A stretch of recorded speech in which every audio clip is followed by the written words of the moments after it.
आइए बच्चों, आज हम बीए फर्स्ट ईयर हिंदी साहित्य पढ़ रहे हैं। प्राचीन हिंदी काव्य के अंतर्गत हम पद्मावत पढ़ रहे हैं और पद्मावत में दोहा नंबर 11 मैं आपको बताऊंगी। इसके पहले वीडियो में इनके पहले के दोहे आपने समझे होंगे। आगे आगे मैं बताती हूँ। लागेउ माघ परे सब पाला, ये दोहा नंबर 11 है। लागेउ माघ परे अब पाला। कवि बता रहे हैं, नागमती कह रही है कि अब माघ का महीना लग गया है। हमने कार्तिक पढ़ा, पूस पढ़ा, उसके बाद क्या है, माघ। हिंदी के महीने के नाम याद है ना कि पूरे अंग्रेजी बन गए हो, वो भी याद रखना बहुत जरूरी है। ठीक है, तो लागे माघ परे अब पाला। अब माघ का महीना लग गया है, पाला पड़ने लग गया है। विरह काल भयउ जड़काला, और मेरे लिए तो ये जो जड़काला है ना, शीत ऋतु है, वो तो विरह काल में मेरे लिए क्या बन गया है, काल बन गया है। पहल पहल तन रुई झांपे, मैं शरीर को रुई से ढकती हूँ और इधर हहरी हहरी अधिको ही कापी, लेकिन हृदय है वो हहर हहर कर कांपने लगता है। मैं शरीर को ढक रही हूँ, लेकिन शीत इतनी है, ठंड इतना है कि जो हृदय है वो कांपने लग रहा है। आई सुर होई तपूरे नाहा, और वो क्या कहती है कि हे प्रिय, नाहा माने प्रिय पति है ना, कि हे प्रिय तुम सूरज बनकर आ जाओ और सूरज बनकर आकर मुझे ताप प्रदान करो। तो ही बीनू जाड़ न छूटे माहा, तुम्हारे बिना ये जो शीत है वो मुझसे छूटने वाला नहीं, मुझसे दूर जाने वाला नहीं है। यही माह उपजे रस मूलो, इसी महीने सब वनस्पतियों में रस उत्पन्न होता है। सूसो भौर मोर जोबन फूलो, तुम मेरे जो यवन रूपी फूल है उसके लिए भौरे हो। नैन चुवही जा महावट नीरू, मेरे नेत्रों से ऐसे आंसू गिर रहे हैं जैसे महावट की वर्षा हो रही है। तो माघ महीने में जो वर्षा होती है उसको कहते हैं महावट का वर्षा, महावट की वर्षा, महावट वर्षा। तो ही बिनु अंग लाग सर चीरू, और तुम्हारे बिना ये जो मेरे शरीर में लगा हुआ चीरू माने वस्त्र है वो सरकंडे के समान लग रहा है, सरकंडे के समान लग रहा है। ऐसे लगता है कि बस ये मेरे शरीर के अंदर घुस रहा है, प्रवेश कर रहा है। टप टप बूंद पर ही जस ओला, आंखों से जो आंसुओं की बूंदें हैं वो ऐसे टपक रही हैं जैसे ओला गिर रहा हो। बिरह पवन होई मारे झोला, और ये जो बिरह है वो तो और हवा लगा लगा के जोर मार रहा है, मतलब मेरी बिरह की अनुभूति है वो बहुत ज़्यादा बढ़ गई है। केही का सिंगार को पहिरू पटोरा, और तुम तो हो नहीं, तो मैं ऐसे पड़े रहती हूँ। मैं सोचती हूँ कि ही का श्रृंगार, किसके लिए श्रृंगार करूँ, कि को पहिरू पटोरा, किसके लिए अच्छे अच्छे वस्त्र पहनूं। गिऊ न हार रही हुई डोरा, और गले में हार तो मैं पहन ही नहीं सकती, क्योंकि मेरी स्थिति ऐसी हो गई है कि वो बिल्कुल क्या हो गया, डोरी की तरह तो गला ही हो गया है सूख के, तो उसमें मैं हार कहाँ पहनूं। तुम बिनु कांपे धनी हिया, हे धनी, हे प्रिय, तुम्हारे बिना मेरा यह जो हृदय है वो कांप रहा है। तन तीन उर्भा डोल, और जो शरीर है वो तीन मने तिनके की तरह हो गया, एकदम डोल रहा है, घास की तरह हो गया, डोल रहा है। तेही पर विरह जराई के चाहे उड़ावा झोल, और ऐसे स्थिति में मैं तुम्हारे विरह में इस स्थिति में पहुंच गई हूँ। उसके ऊपर से यह जो विरह है वो मुझे और जलाना चाहता है, जलाकर वो मेरी राख को उड़ाना चाहता है। तो इस स्थिति में नागमती वो है, उसकी स्थिति बहुत दयनीय हो गई है, अपने प्रिय को वो याद कर रही है। आगे आते हैं हम फागुन महीने में, जो दोहा नंबर 12 है। फागुन का महीना आ गया है और फागुन के महीने में नागमती की क्या स्थिति है। भाई अब पहले वीडियो में मैंने बताया कि आपको प्रसंग लिखना है, तो इसी तरह से लिखना है कि प्रस्तुत पद्यांश हमारे पाठ्यक्रम के सूफी कवि मलिक मोहम्मद जायसी जी का नागमती विरह खंड से लिया गया है। अब जैसे मान लो यही पद्य आ गया, तो आप क्या लिखेंगे, प्रस्तुत पद्यांश में नागमती की फागुन के महीने की स्थिति का चित्रण किया गया है। तो फागुन पवन झकोरा बहा, अब फागुन का महीना लग गया है, पवन है, हवा है, वो झकोर झकोर के बह रहा है। चौगुन सिउ जाई न सहावा, मेरे लिए शीत है वो और चौगुना हो गया है, जो मुझसे बिल्कुल सहा नहीं जा रहा है। तन जस पियर पात भा मोरा, और मेरा जो शरीर है वो पियर मने पीले पत्ते की तरह हो गया है, मेरा शरीर है वो पीले पत्ते की तरह हो गया, मतलब बहुत कमजोर हो गया है। तही पर बिरह देई झकझोरा, और उस पर भी जो बिरह है वो मुझे झकझोर रहा है। तरीवर झरही भरही बन ढाका, जो तरु हैं, वृक्ष हैं, उनके जो पत्ते हैं वो झड़ गए हैं। ढाक वन है वो भर गया है इन सूखे पत्तों से। भाई अनपत फूल फरी शाखा, अब फूल आ गए हैं, फल आ गए हैं, लेकिन वृक्ष हैं वो अनपत मतलब बिना पत्ते के, पत्रहीन हो गए हैं। करही वनस्पति ही उलासु, और ऐसे समय जो वनस्पति है वो उल्लसित हो रही है, वनस्पति में रस उत्पन्न हो रहे हैं। मोह कह भा जग दून उदासु, और मेरे लिए सब तरफ तो इतना अच्छा अच्छा है, लेकिन मेरे लिए ये जो सारा संसार है वो और ज्यादा उदासी से भरा हुआ हो गया है। तो ये कह रही है कि मैं इस समय बहुत उदास हूँ।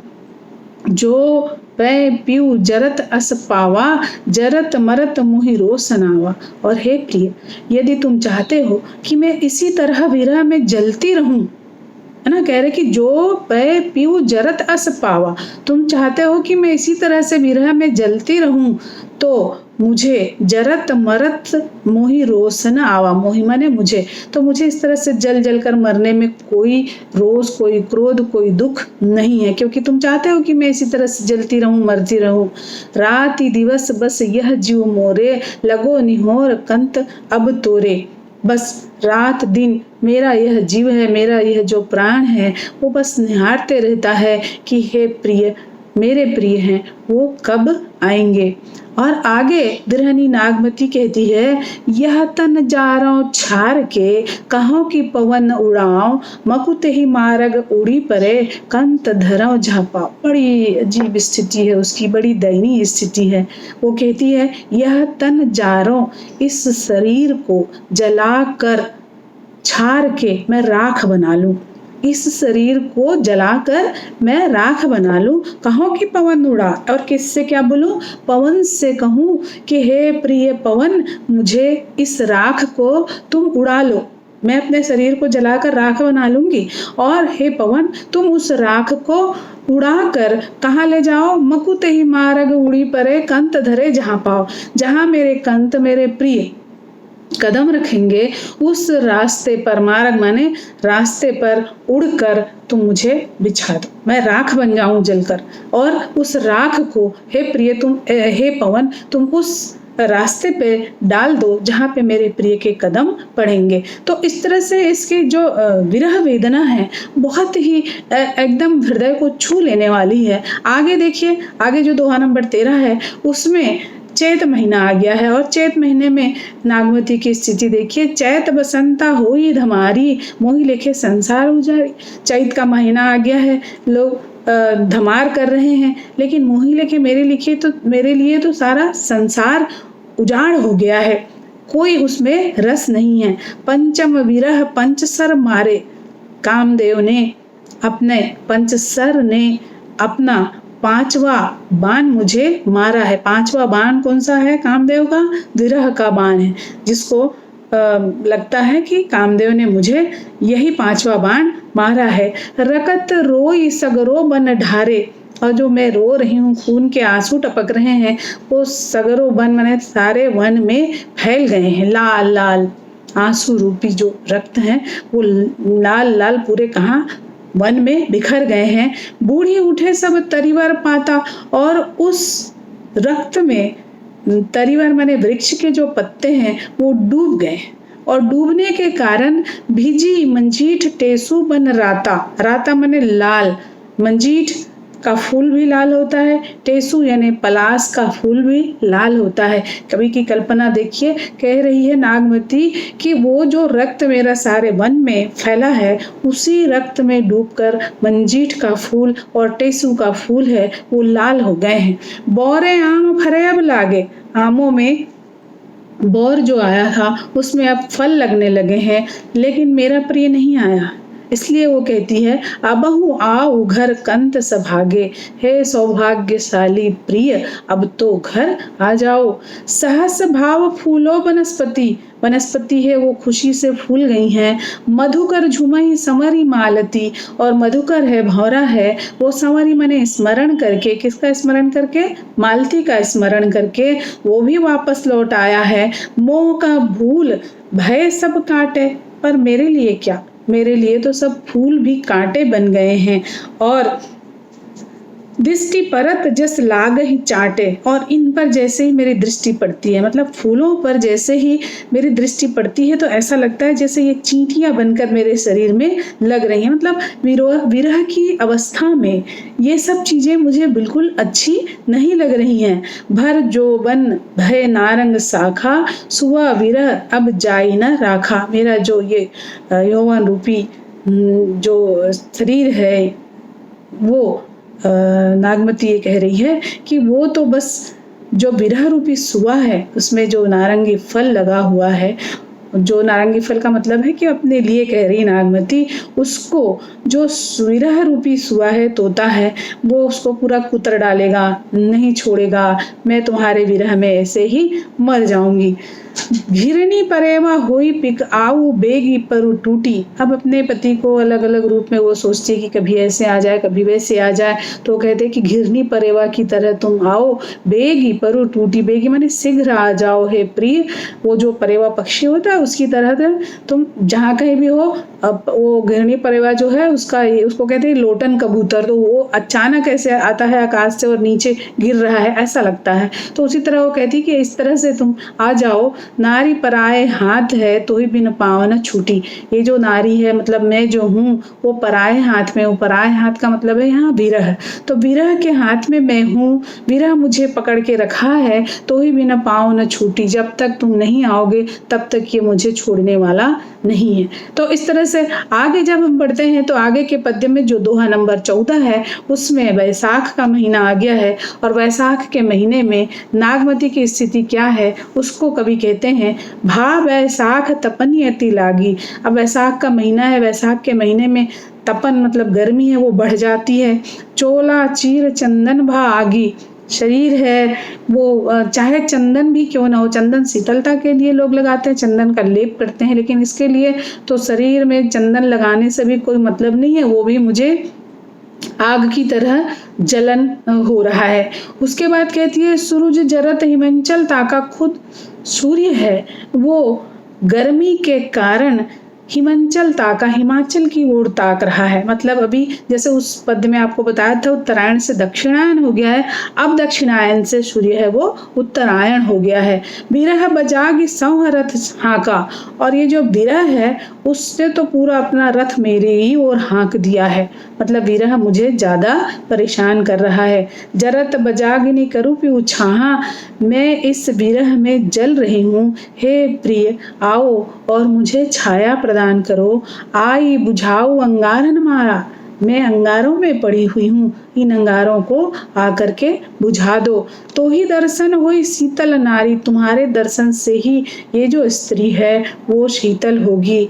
आई आग तय करूँ फुलवारी, मैं आग में पड़ी हुई हूँ, विरह रूपी आग में पड़ी हुई हूँ। आओ तो मुझे फुलवारी दिखे, हरियाली दिखे। लागे जरे जरे जस भीरू, मैं तो ऐसे जल रही हूँ जैसे भाड़ जलता है। आपने कभी चना वालों को चना फोड़ते देखा है? वो जो पात्र होता है उसको उसमें रेत के साथ चना मिला होता है और चना ऐसे फूटते रहता है, तो उसमें से जो रेत है वो जो रेत बारू फिर भुंजे तजे न बारू, जो बारू है फिर उसमें भुंजा रहा है लेकिन वो छोड़ नहीं सकता भाड़ को। उसी तरह मेरी स्थिति हो गई है कि विरह में मैं जल रही हूँ पर ये विरह मुझे छोड़ नहीं रहा है। सरवर हिया घटत नीति जाई, टूक टूक होई के बिहराई। सरवर मतलब सरोवर या तालाब, मेरा जो हृदय रूपी तालाब है, जैसे आप तालाब को देखते हैं कि उसमें से यदि पानी है वो घटते जाए और जब तालाब सूख जाता है तो वो जो धरती है वो फट जाती है, उसी तरह से ये कह रही है कि मेरा जो हृदय रूपी तालाब है वो तुम्हारे बिना तुम्हारे बिना टुक टुक होई के बिखराई, उसी तरह सूखी धरती की तरह टुकड़े टुकड़े होकर बिखर रहा है। बिरहत हिया करहूं प्यू टेका दिठी दवंगरा मेख हुए का। मैं विरह में ये जो मेरे जो प्रिय हैं वो जब आएंगे तभी, टेका माने सहारा, है प्रिय तुम आओगे तो तुम मुझे सहारा दोगे और तभी मैं जीवित रह पाऊंगी। ये विरह से मेरी विरह है वो मुझे तभी छोड़ेगा। कमल जो बिगसा मान सर बिनु जल गए वो सुखाई, कबहू बेली फेरी पलू है जो पीऊ सींचे आई। ये जो मानसरोवर में कमल जो खिला है वो बिना जल के जल सूख गया है, तो ये मानसरोवर सूखने के कारण उसमें जो कमल खिला है वह भी सूख रहा है, लेकिन वो तभी फिर से प्लुह मतलब फिर से पल्लवित हो सकता है जब तुम आकर इसको सींचोगे। तो हे प्रिय, अब तुम आ जाओ, सबके सब प्रिय मिल गए हैं लेकिन तुम अभी तक नहीं आए हो। तो इस तरह से हम देखते हैं कि प्रत्येक महीने में नागमती की जो स्थिति है उस स्थिति का चित्रण कवि करते जाते हैं और ये 12 मासा नागमती का वियोग चित्रण है वो आपको निश्चित ही समझ में आया होगा। और इसके बाद आगे जो वीडियोस होंगे वो भी आप अगले दोहों को देख लीजिएगा, लेकिन ये निश्चित रूप से आप YouTube में देखेंगे, आपको पसंद आएगा तो ज़रूर आप लोग इसको ध्यान से पढ़ेंगे और मैं समझती हूँ आपके ये बहुत काम का है। बहुत बहुत धन्यवाद।